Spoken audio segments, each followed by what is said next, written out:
Olá, irmãos e irmãs em Cristo Jesus. Bem-vindo ao meu canal da Bíblia, ouvindo a voz de Deus. Eu venho aqui gravar para vocês mais um vídeo aqui no meu canal, que é a lição 9 dos temas de João, que não deu para mim gravar. Eu vou estar gravando ela hoje para vocês. E depois eu vou estar gravando a lição 10 e a lição 11. Então, antes da gente iniciar esse tema, que é a lição 9, que tem como tema a fonte da vida, vamos fazer uma oração pedindo a sabedoria de Deus, para que Deus nos abençoe a esse estudo que vamos ter, a lição 9. Querido Deus e Pai, te agradecemos, Senhor, por mais esse sábado. Te agradecemos, Senhor, por essa chuva.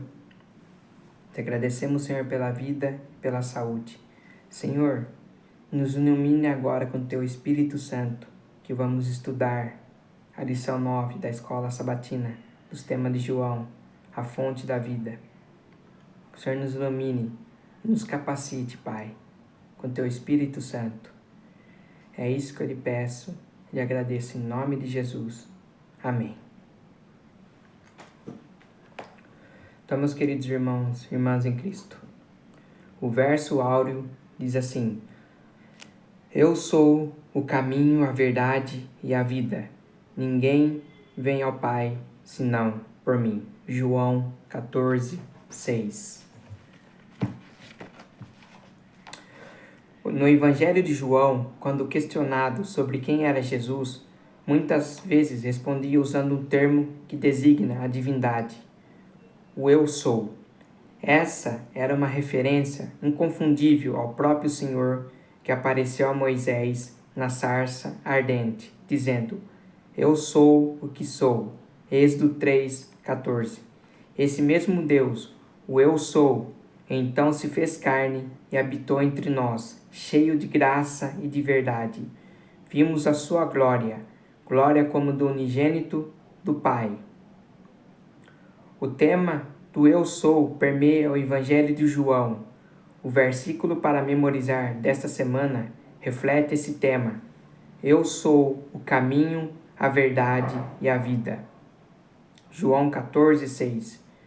O Eu Sou é o pão da vida, a luz do mundo, a porta das ovelhas, o bom pastor, a ressurreição e a vida e a videira verdadeira. Nesta semana, vamos continuar estudando a revelação de Deus conforme nos foi dada em João. Também vamos explorar de maneira mais detalhada o outro lado da realidade. Apesar das poderosas evidências de que Jesus é o Messias, muitas pessoas o rejeitaram. Estudaremos essa questão por duas razões: para evitar o mesmo erro, mas também para descobrir como podemos alcançar aqueles que correm o mesmo risco. A lição de domingo: a vida estava nele. Em João capítulo 1, versículo 1, o apóstolo afirma claramente que Jesus é Deus, o Filho divino, consequentemente. Em João 1,4, a referência à vida deve ser necessariamente a vida divina, a autoexistência eterna, que não deriva de coisa alguma. Pelo fato de que Cristo possui vida em si mesmo, ele pode dar a sua vida e retomá-la. E pelo fato de ter vida em si, pode dar a vida a quem quiser. O termo vida, em grego zoe, ocorre 36 vezes no Evangelho de João, cerca de 25% dos usos do Novo Testamento.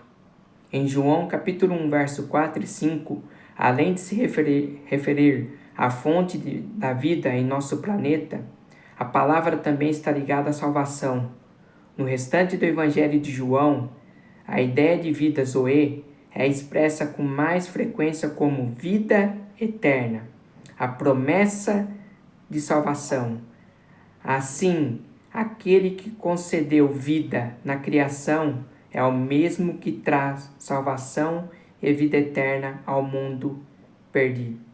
É Jesus Cristo que nos traz salvação e vida eterna ao mundo perdido. Somente em Jesus encontramos a vida. A palavra de Deus diz assim: aquele que tem o Filho tem a vida. Aquele que não tem o Filho não tem a vida. Por que Jesus, pergunta número 1, por que Jesus veio a este mundo? E assim como Moisés levantou a serpente no deserto, assim também é necessário que o Filho do Homem seja levantado, para que todo o que nele crê tenha a vida eterna. Da mesma forma como a serpente de bronze ocupou o lugar dos israelitas picados pelas serpentes, assim Jesus tomou o nosso lugar, pois fomos atingidos pelo pecado. Ele assumiu a penalidade que era nossa, para que pudéssemos ter a vida que era dele. Cristo também deseja que tenhamos vida em abundância. Assim a todos quantos receberam, deu-lhes o poder de serem feitos filhos de Deus, a saber, aos que creem no seu nome, as quais não nasceram do sangue, nem da vontade da carne, nem da vontade do homem, mas de Deus. Cristo veio para nos revelar o Pai. Afinal, ninguém jamais viu Deus. O Deus unigênito que está junto do Pai é quem o revelou. Ao ver o caráter de Jesus, podemos ver o caráter do Pai. O caráter de Jesus é o mesmo que o caráter do Pai. Não muda, são os mesmos. O que aprendemos sobre o caráter do Pai com a vida de Jesus? Se você estudar Mateus, Marcos, Lucas e João, lá estão a vida de Jesus. Lá fala da vida de Jesus. Lá mostra o caráter de Jesus. Jesus, o que ele fez quando ele esteve aqui na terra? Ele curou pessoas, ressuscitou pessoas que morreram. Jesus expulsou demônios. Jesus, ele pregou a palavra. É o caráter de Jesus. Ele fez o bem. Por onde Jesus passou, ele fez o bem. Esse mesmo caráter do Pai é o caráter de Jesus. Se a gente vê o caráter de Jesus, a gente vai ver o caráter do Pai. São os mesmos, não muda. As palavras da vida eterna. Quando Jesus perguntou aos discípulos se o abandonariam, o que Pedro respondeu? O que essa resposta significa? Abra sua Bíblia no Evangelho de João, capítulo 6, dos versos 61 a 68. Qual foi a resposta de Pedro? Que resposta Pedro deu para Jesus? João capítulo 6, dos versos 61 a 68. Jesus é abandonado por muitos discípulos. A confissão de Pedro. Aqui muitos discípulos abandonaram Jesus. E qual foi a confissão de Pedro? Sabendo, pois, Jesus em si mesmo que os seus discípulos murmuravam a respeito disso, disse-lhe: isto vos escandaliza? Que seria, pois, se visse subir o Filho do Homem para onde primeiro estava? O Espírito é o que vivifica, a carne para nada aproveita. As palavras que eu vos disse são Espírito e vida.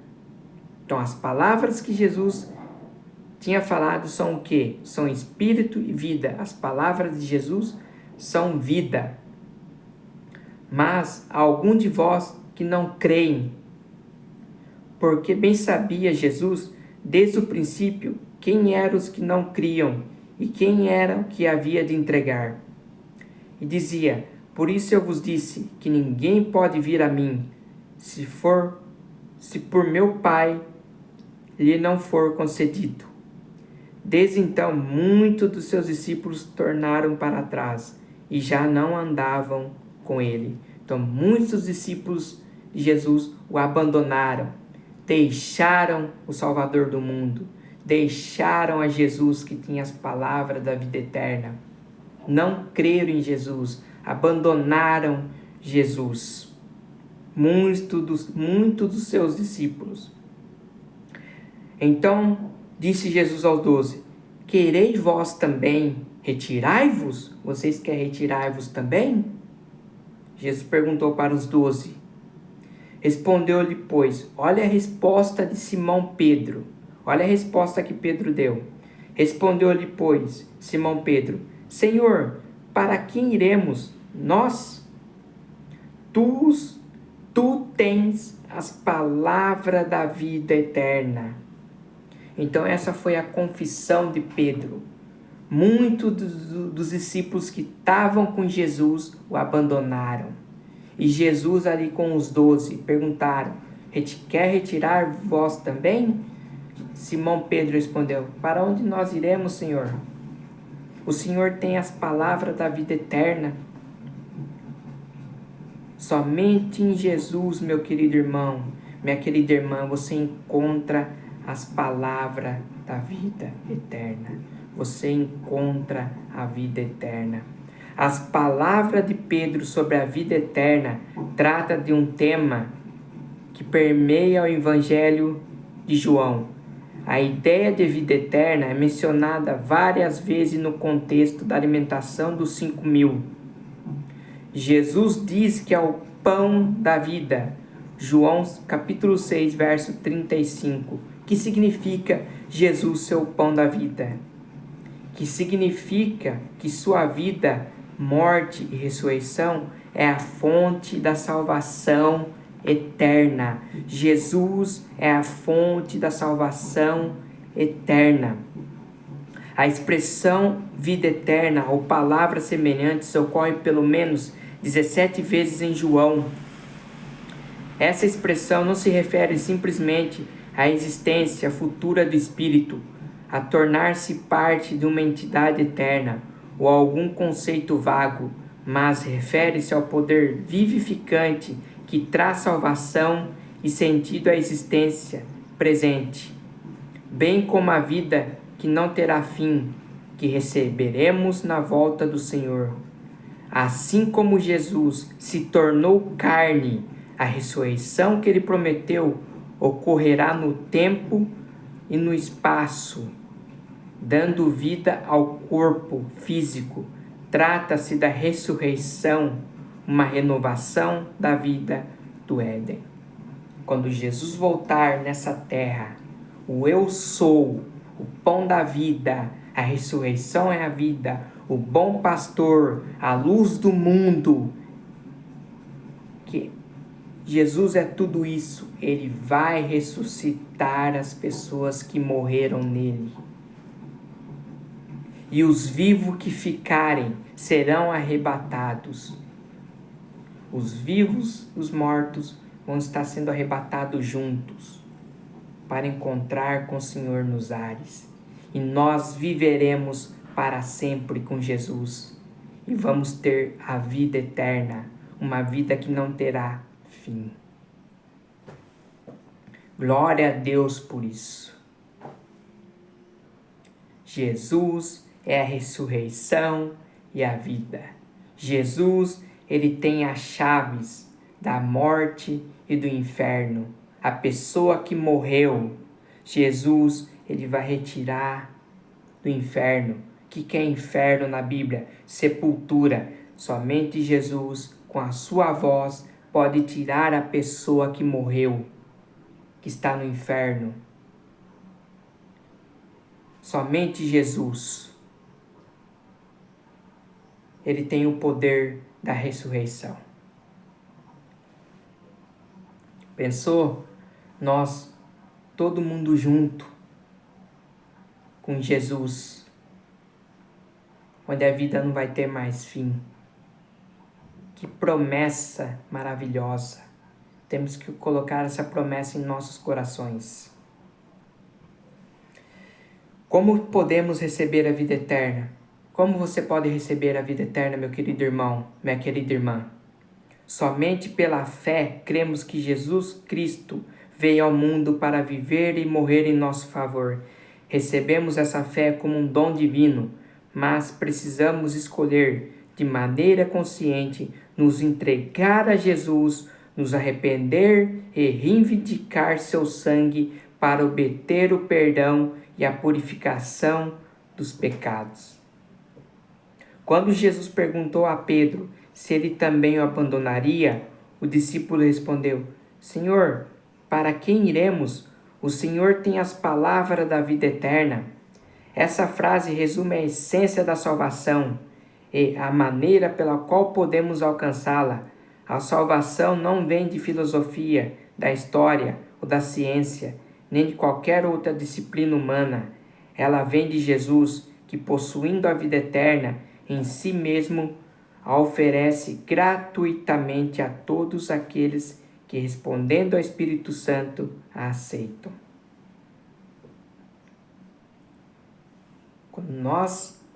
Quem faz isso é o Espírito Santo. O Espírito Santo que fala em sua mente que Jesus é o Salvador do mundo. Quando você aceita Jesus, o Espírito Santo faz isso. É o Espírito Santo falando aos seus ouvidos, conversando com você, que Jesus é a salvação. A salvação vem em Jesus. Não é a filosofia ou a história da ciência que nós encontraremos a salvação. É somente em Jesus. Crer e nascer de novo. A lição de terça-feira. Pergunta número 4. Quais são os passos para se tornar cristão?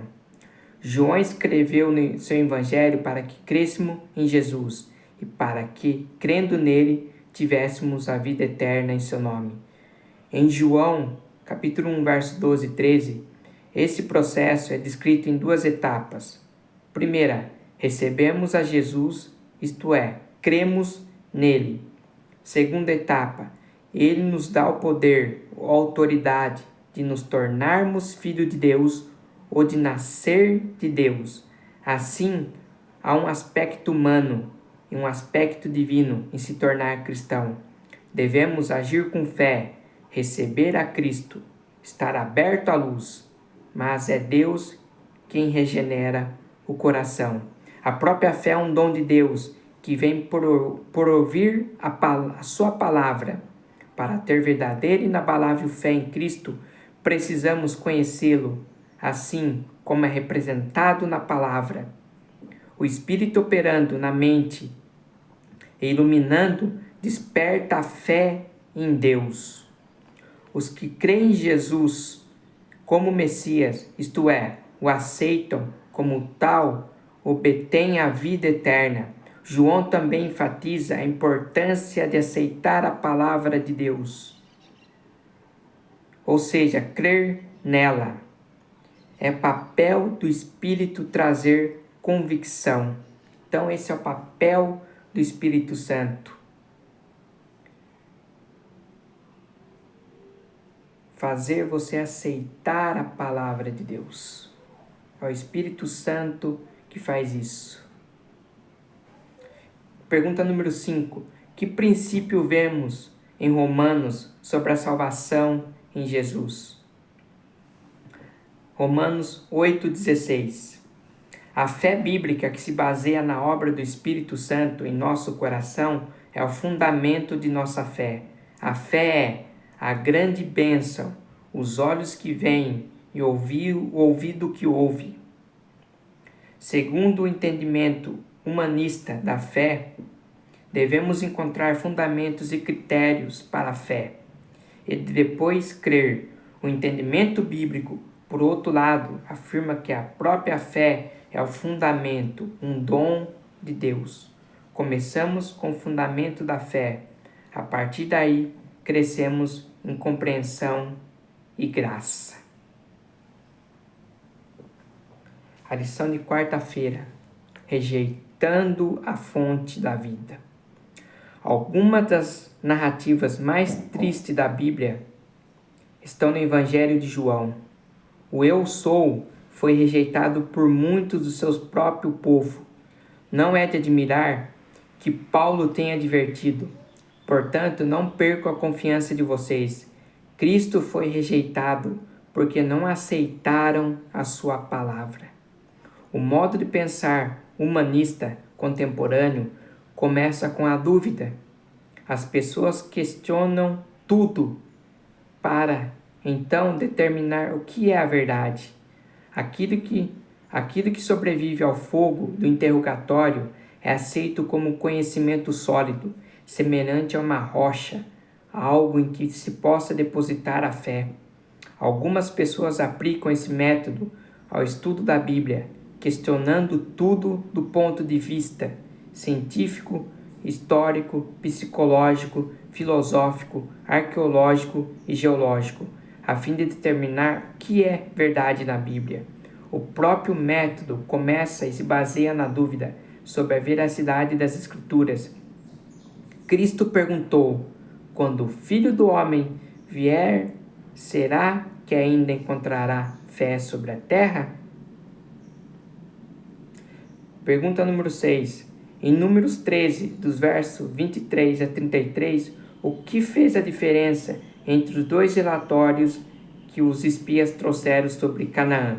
Abra sua Bíblia em Números capítulo 13, dos versos 23 ao 33.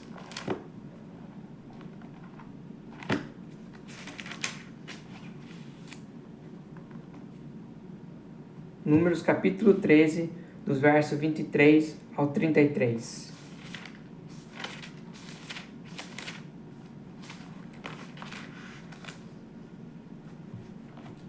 Tem como título aqui: 12 homens são enviados para espiar a terra de Canaã. Vamos lá no verso 23. Depois vieram até o vale de Escol. Dali cortaram um ramo de vide com um cacho de uvas, qual trouxeram 2 homens sobre uma verga, como também romãs e figo. Chamaram aquele lugar o vale de Escol, por causa do cacho que dali cortaram os filhos de Israel. Depois voltaram de espiar a terra ao fim de 40 dias, e caminharam e vieram a Moisés e a Arão e a toda a congregação dos filhos de Israel no deserto de Pará e Cádiz. Tornando, deram-lhe conta a eles e a toda a congregação, mostraram-lhe os frutos da terra. E contaram-lhe, e lhe disseram: fomos à terra que nos enviaste, verdadeiramente mana leite e mel. E este é o fruto. O povo, porém, que habita nessa terra é poderoso, e as cidades fortes, muito grandes. Também ali vimos os filhos de Anak. Os amalequitas habitam na terra do sul. Os heteus, os jebuseus, os amorreus habitam na montanha. Os cananeus habitam ao pé do mar e pela ribeira do Jordão. Então Caleb fez calar o povo perante Moisés e disse: subamos animosamente, possuamo-la em herança, porque certamente prevaleceremos contra ela. Porém os homens que com ele subiram disseram: não poderemos subir contra aquele povo, porque é mais forte do que nós. E infamaram a terra que tinham espiado, e perante os filhos de Israel, dizendo: a terra pelo meio da qual passamos a espiar é terra que consome os seus moradores, e todo o povo que vimos no meio dela são homens de grande estatura. Também vimos ali gigantes, filhos de Anak, descendentes dos gigantes, e éramos aos nossos olhos como gafanhotos, e assim também éramos aos seus olhos. Então essa foi aqui que 12 espias foram enviados para ver a terra. Mas eles duvidaram. Eles falaram: olha Moisés, tem um povo lá, tem gigantes lá, tem amalequitas lá, tem jebuseus, são povos poderosos. A gente não vai conseguir ir com toda essa gente. Mas Caleb falou assim: olha, se Deus falou que a gente vai possuir a terra, a gente vai possuir a terra. Olha a fé de Caleb. Caleb acreditou, Caleb creu em Deus. Isso é ter fé. O pecado dos hebreus que estavam em Cádiz Barnéia foi duvidar da palavra de Deus. O Senhor havia pedido que eles subissem e tomassem a terra. 12 espias foram enviados a Canaã para examinar a terra. Eles voltaram com 2 relatórios diferentes. A maioria deu um relatório negativo.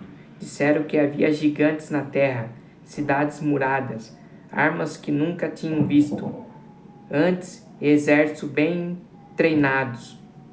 Acrescentaram que, em contrapartida, tinham sido escravos no Egito, com pouca experiência militar, com base em evidências humanas esmagadoras. 10 espias concluíram que os israelitas não deveriam conquistar a terra.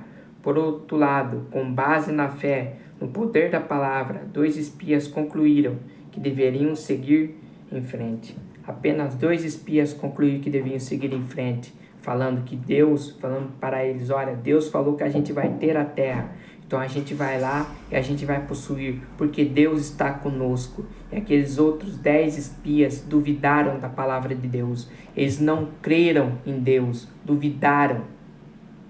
E hoje tem muitas pessoas que duvidam da palavra de Deus. Elas veem a verdade ali escrita e duvidam. Se no tempo lá de Moisés tinham dúvidas, e hoje, como que está? Não tem dúvidas? As pessoas querem questionar a palavra de Deus, querem duvidar da palavra de Deus. Você não pode duvidar da palavra de Deus. O que está escrito na Bíblia é a verdade. Não é mentira. Se Deus falou para o povo de Israel, vocês vão conquistar a terra, que vocês vão conquistar a terra. Quem entrou na terra prometida foi Josué e Caleb, porque eles tiveram fé, eles creram em Deus, eles não duvidaram da palavra de Deus. Por isso que eles entraram na terra prometida. Aqueles outros 10 espias que duvidaram, eles morreram no deserto. Eles não entraram na terra prometida, porque eles duvidaram. Eles não creram que Deus ia dar a terra, porque eles viram gigantes. Eles ficaram com medo daqueles gigantes. Eles ficaram com medo dos amalequitas. Eles ficaram com medo dos jebuseus, dos amorreus que estavam lá. Eles ficaram com medo. Mas Josué e Caleb não ficaram com medo, porque eles tinham Deus tinham Deus em seu comando.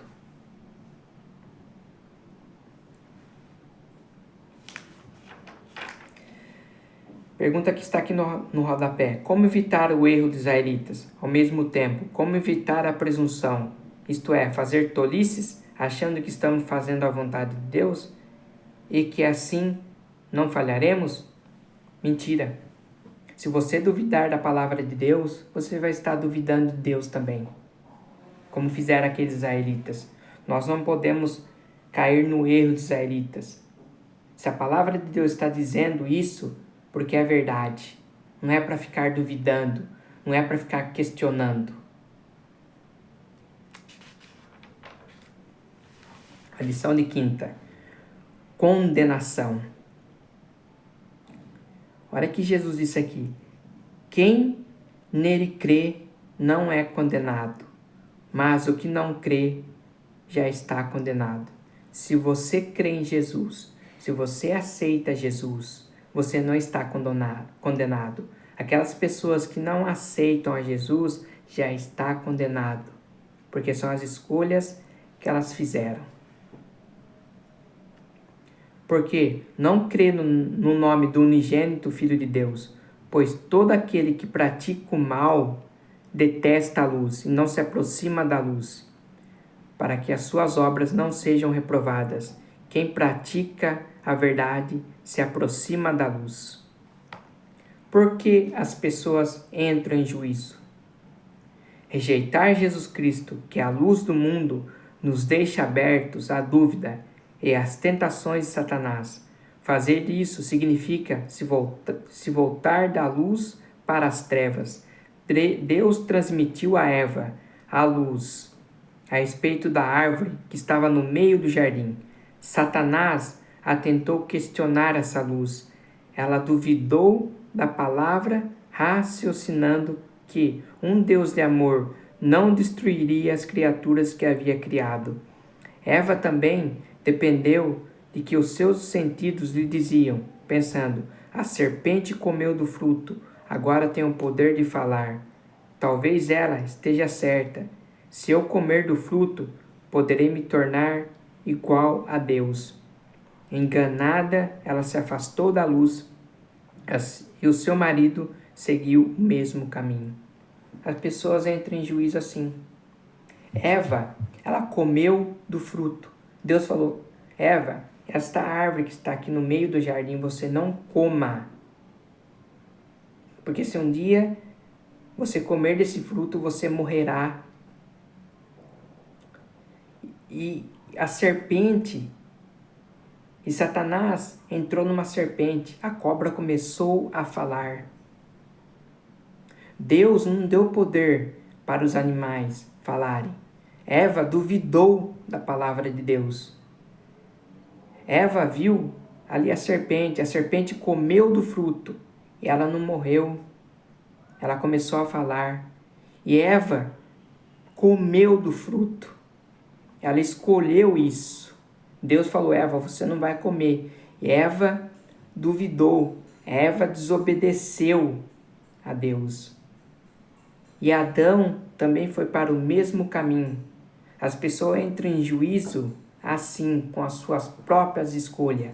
Eva escolheu comer do fruto. E Adão também escolheu. São as escolhas que as pessoas fazem. E as pessoas entram em juízo por elas mesmas. Porque Cristo, Ele não condena ninguém.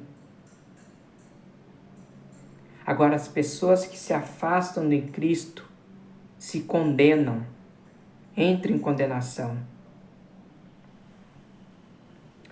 Aqui é a pergunta número 8. Que princípio Cristo usou no deserto da tentação para combater os enganos de Satanás? Cristo tinha à sua disposição a mesma ferramenta de pensamento humanista usada por Adão e Eva, pelos altodiluvianos e por Israel em Cades Barnea. Ele poderia ter questionado por que um Deus de amor deixaria seu filho no deserto durante 40 dias, sem alimentos e proteção? Ele também poderia ter determinado provar que era o Filho de Deus. Vou transformar essas pedras em pães. Em vez disso, Jesus respondeu com a palavra de Deus. Ele agiu com base nas coisas celestiais e não segundo os padrões do pensamento deste mundo. Facilmente, Cristo poderia ter racionalizado e decidido tomar uma decisão errada, que tantas pessoas, mesmo cristãs, muitas vezes fazem.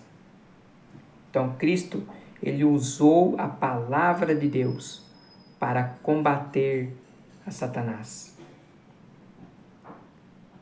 Cristo usou os pensamentos de Deus, as coisas celestiais.